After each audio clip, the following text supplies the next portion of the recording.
Контрол сегмент бэлтгэн хүргэдэг эрүүл мэндийн нэвтрүүлгийн ээж дугаар эхлэж байна. Бид өнөөдөр хөхний өвчлөлийн талаар ярилцгална. Бидэнтэй хамт эрүүл мэндийн байгууллагын хамт ажиллагааны төвийн менежер хүний эмч Батөргөл эмч байна. Сайн мэнд эмч. Тэгэхээр өнөөдрийн сэдэв маань хөхний өвчлөлийн талаар байгаа. Эмэгтэйчүүдийн хамгийн эрхэм нандин эрхтэн.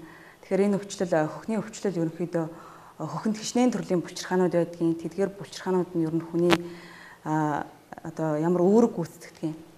Хөх гэдэг маань ер нь мэс засалч хүний хамгийн анхаардаг нэгэн зүйл байдаг. Хөхөнд бол 15-аас 20 тийм альвеол гэж ярьдаг хилтэн. Тэр нь болохоор нэг тийм хилтэнцэр үүсгээд ерөнхийдөө 15-аас 20 тийм том булчирхайлаг идүүдээс хөх бүрддэг. Хөхний үйл ажиллагаа болгохын зэрэг дотоод шүүрэлтэй холбоотой байдаг. Энд бол эстроген, прогестерон, пролактин гэсэн өнчин даригнаас зарим нь ялгардаг ийм дотоод шүүрлийн булчирхааны үйл ажиллагаа хөхний үйл ажиллагааг сэргээж өгч байдаг. За хөх бол дамаа эмэгтэйчүүд маань хөөгд төрүүлдэг. Хөөгд төрүүлэх үед нөгөө дотоод шүүрлийн булчирхаан энэ дааврууд нэлээд хүчтэй ажиллаж сэтэж энэ хөхийг үйл ажиллагаанд нь оруулдаг.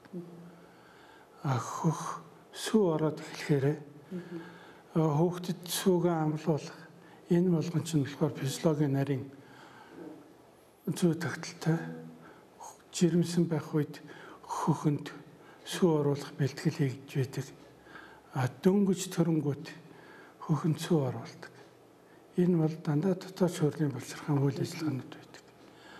Хөхний сүүний өөхлөг тосон хэсэг гэж байдаг. Тэр нь бол дөнгөж ингэж ялгархаараа бол хүүхдийн нөгөө уурагт суугдаг маань гарч ирдэг. Няраа хүүхдэд эхийн сүү бол уурагтай суугаад. Энэ бол өөхөн тосны хүчлэлт. Энэ генет ихээр гарч ирдэг нь ямар учиртай гэхээр генетийн дархлааг өгдөг. Эхийнхэн дархлааг тэр хүүхдэд өгч эхэлдэг. Тэгээд өөх тосны хэсэг нь арилаад сүүн бүтээгдэхүүн рүү ороод ирэхээр хүүхдийн сүүнд хижил болоод. Энийг бол хүүхэд бол 3 сар хүртэл хүүхдийн сүүгээ өгөхөд бол ямар ч өвчнөрөө өвдөхгүй. Тийм дархлаатай нандин эрдэнэ байгаад идэх тэр сүүн. Хөх маань өөрөө их нарийн бүтцтэй, их цусан хангамж ихтэй, мэдрэл болон тунгалгын булчирхаан зангилаануудаар дүүрэн байдаг. Тунгалгын булчирхаан тэр зангилаагаар хөхөнд сүү орох үйл ажиллагаа бас нэлээдээ явагддаг. Солилцооны, шингэнээ солилцооны, биеийн эсрэг ус солилцооны халдвар гүйжүүлэлт. Тэгэхээр тэр тунгалгын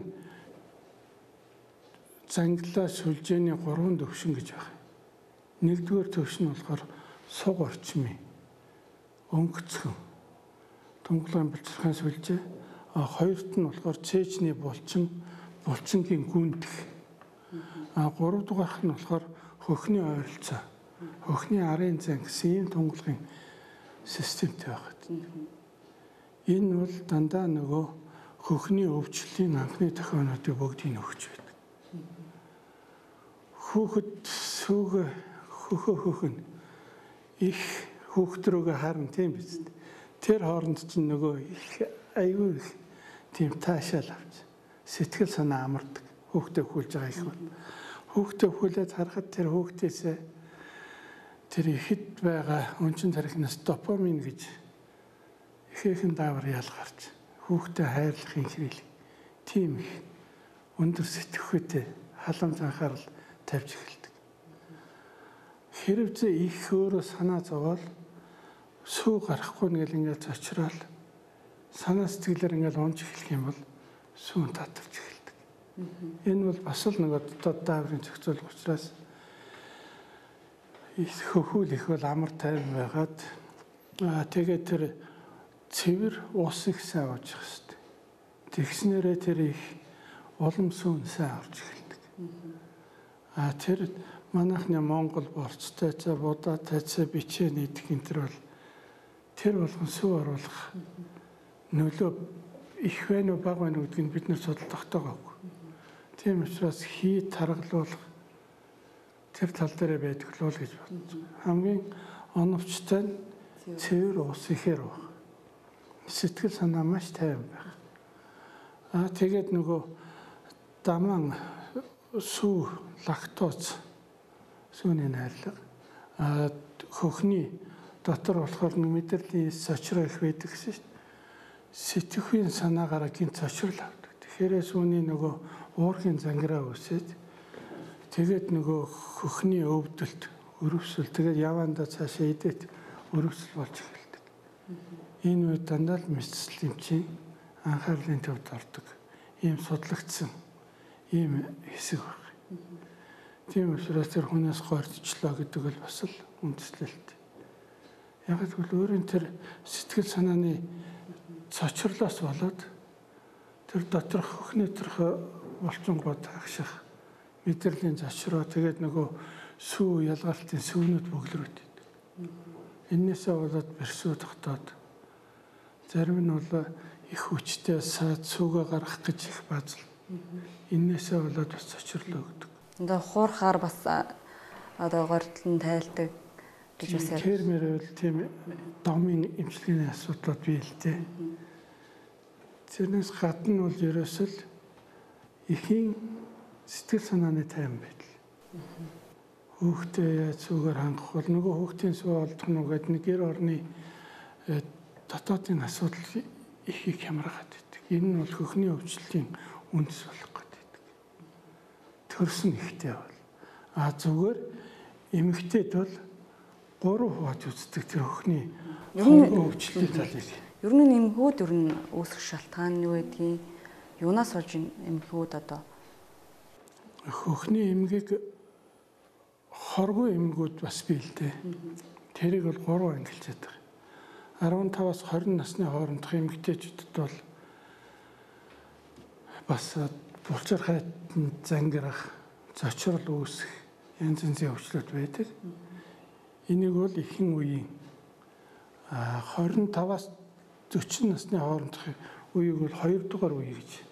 Энэ хооронд бол бас л мөн дотоод шүүрлийн булчирхайтай холбоотой нөгөө биений ирэх үед хөх өвддөг, дууссан үед хөх өвддөг, хөх гинт сүү орох гэх мэтлэнгийн янз янзын үйл ажиллагааны механик гэмтлүүдийн ийм өөрчлөлт гарч ирээд байдаг. 3 дугаар үе нь болохтой зэрэг 35-аас 55 насны хооронд тохиолдох хижээл насны гэж.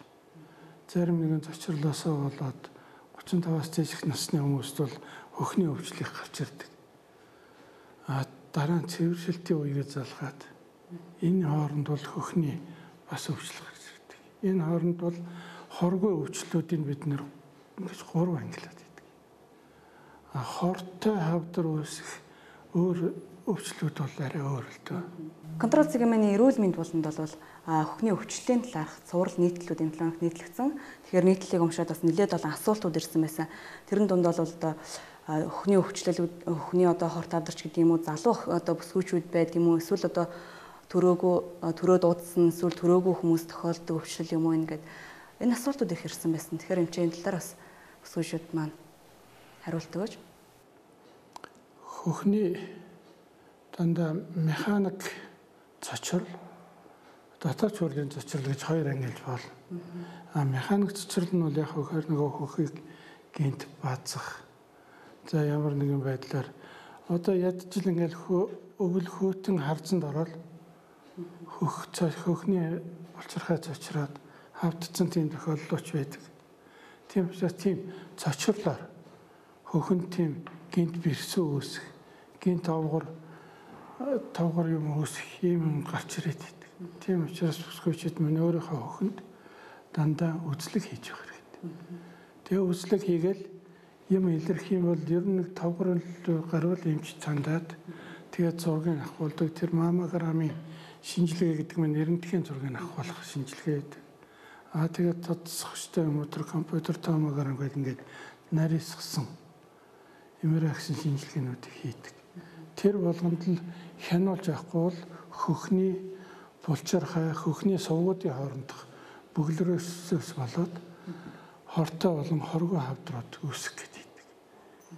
Энэ хөхний хоргүй хорт хавдрыг эртэл онцлол, эртэл эмчилгээ хийлгэл тэр болгонд их сайн үр дүнтэй байдаг. Папиллома гэдэг мөөгөнцөр байдаг. Тэр бол хөхний сувгт ингээд ургаад эхлэв. Тэрнээсээ болоод хөхний хавдар үүсэх бол шалтгаан байдаг. Тэгэхээр гэрээ нөхцөлд гэдэг юм охид өсгөөчүүд маань хөхөө одоо хэрхэн шалгаж явах хэвээр хэр давтамжтай одоо шалгах хэвээр тийм ээ. Хөхөл бараг өглөө болгон өөрөөсөө хөхийг шалгаад байж болно шүү дээ тэр чинь.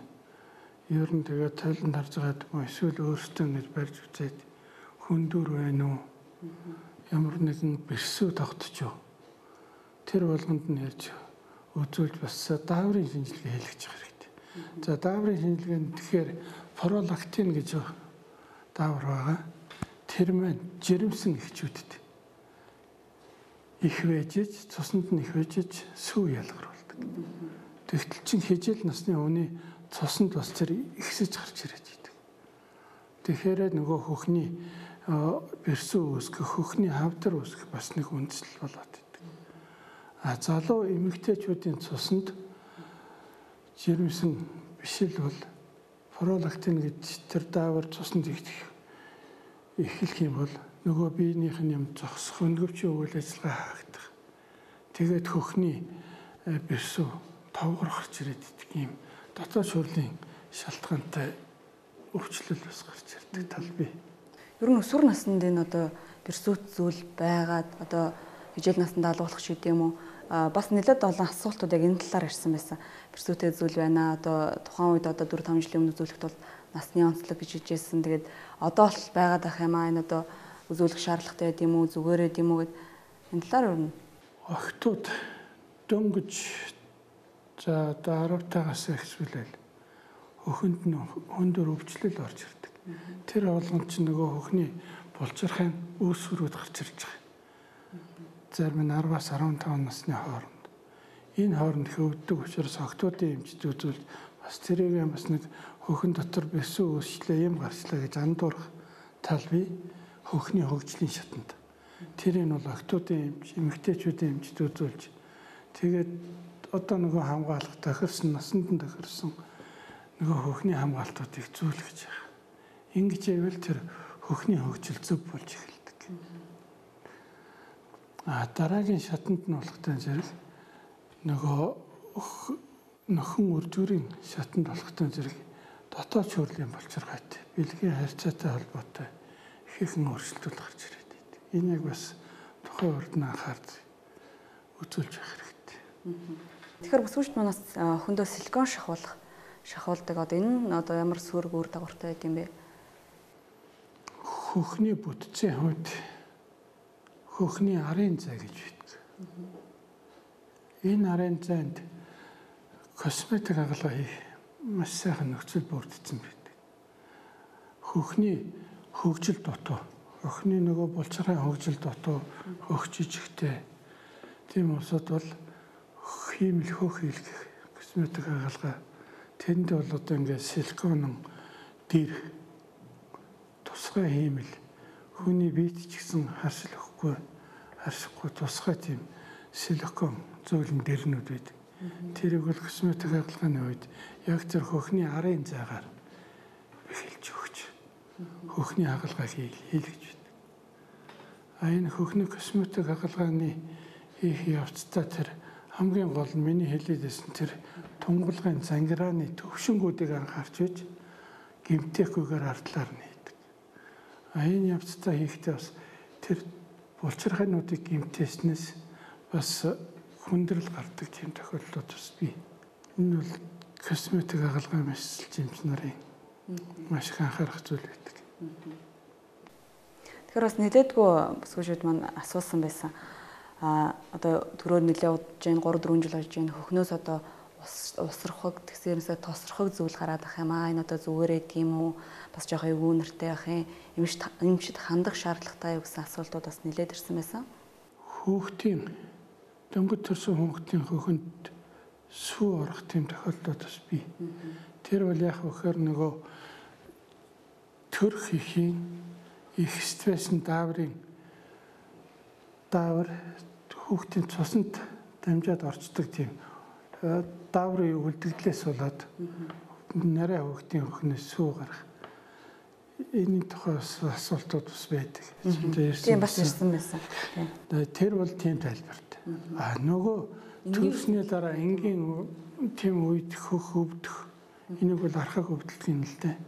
Энэ юунаас шалтгаалгүй гэхээр яг дотоод шүүрлийн булчирхайн тэй холбоотой. Нөгөө л эстрон, прогестерон гэсэн дааврууд маань цуснд нэг их болоод нэг багасаад ирэхээр мөн адилхан хөхөндөө өөрчлөлт оруулаад.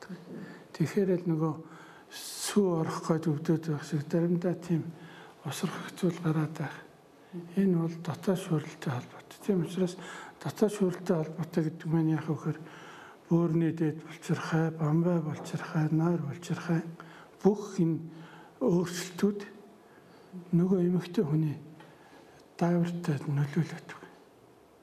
Тэгэхээр л нөгөө одоо өндгөгчийн үйл ажиллагаа алдагдав. Энээсээ болоод хөхөнд мөн адилхан өөрчлөлтүүд өгөөд байдаг юм шалтгаантай. Тэгэхээр бас охид бүсгүйчүүд маань гоо сайхан талаас асуусан байсан. Хөхний одоо ургалт зогсно гэж байд юм уу? Жижиг хөхтэй хүмүүс ер нь яагаад ургалтын зогсноос ингээд жижигхэн болчт юм уу? Одоо юу гэдэг дөнгөж өсвөр насны дээр одоо хөхөө одоо ургуулах тийм боломж байдаг юм уу гэдэг их олон асуултууд байсан.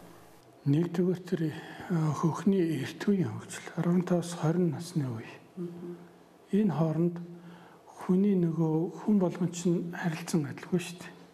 Бид гаргаж байгаа тэр дааврын бүтээгдэхүүнүүд минь их багаас болоод хөхний өсөлтийн хэмжээ том жижигээр ингээд ялгараад явчихдаг. Нөхөн өржихийн үед бол жирэмслэлт үед хүүхд төрүүлэх үед хөхийн үйл ажиллагааг сэргийдэг. Нөгөө л сүү ялгарах эдис бүтээгдэхүүнүүд чинь ялгаруулж өгдөг. Ургуулж өгдөг. Энэ үед зарим нь сүү багтай. Тэрнээсээ болоод нөгөө хөхний бүтэц өөрчлөгдсөн. Иймнээсээ болоод их янз янзын өөрчлөлт гарч ирээд. Энэ болгон дээр л анхаарч тэр болгон үе шат болгон дээрээ үтүүлж явах юмчит. Яг л эрт үеийнх тэр охтуудын эмчид дараа нь бол эмэгтэйчүүдийн эмчид эсвэл тэр дотоод шүүрлийн булчирхайн эмч нарт үзүүлж явах шаардлагатай. Тэгэхээр сүүлийн асуулт байна. Дотор хувцсны өнгө одоо хөхний аюулгүй байдал нөлөөлдөг, хар дотор хувцс өмсгөр одоо хөхний хорт авдартай болдог гэх юм. Энэ хэр үнэн болоо гэсэн асуулт. Энэ бол хувцас загварынхны асуудал. Хувцас загварын одоо чинь хөхийг хамгаалдаг одоо бидний хөх хамгаалагч биш дээ левчгч. Энэ бол тусгай зориултаар хийгдсэн байт. Нар их татдаг гэж харангийн хувцас одоо тэгэхэр хөхөнд одоо нөлөөлдөг юм болов гэсэн асуулт маань утга нь бол огн тийм байгаа юм шиг байна.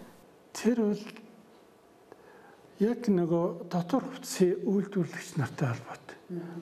Дотор хувцс үйлдвэрлэгч нар болохоор нөгөө хөвхөл ихэд хөхийг хамгаалдаг, дарагдахгүй тийм хэмжээний их одоо энгийн хөхтэй, жижиг хөхтэйд ингээд тааруулаад хөхнийхэн тэр хамгаалтыг хийлгэж өгдөг.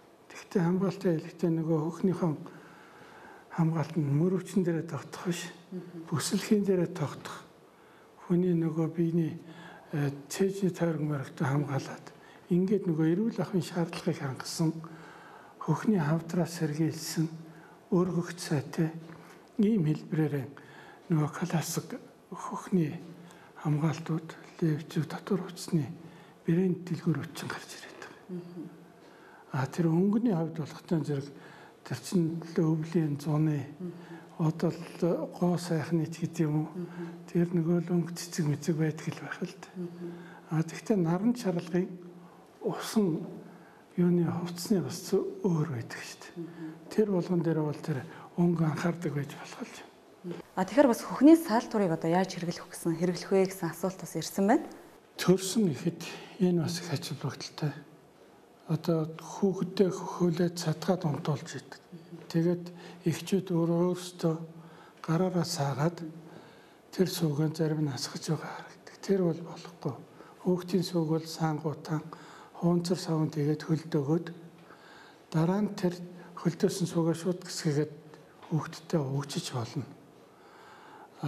Сүүлийн үед бол дандаа хөхийг хамгаалах үүднээс цахилгаан болон гар саалтуурууд одоо Philips-ийн ч юм уу одоо хаанхын ч юм цахилгаан хэрэгэл бараа үйлдвэрлэдэг компаниуд дандаа хөхний саалтууруудыг хийж өгдөг болсон. Тэр хөхний саалтуурууд яг үхээр хөхний нөгөө хүүхдийн хөхөх ритмтэй ойролцоогоор хөхөж чаддаг, маш их зөөлөн хөхөнд массаж хийж чаддаг.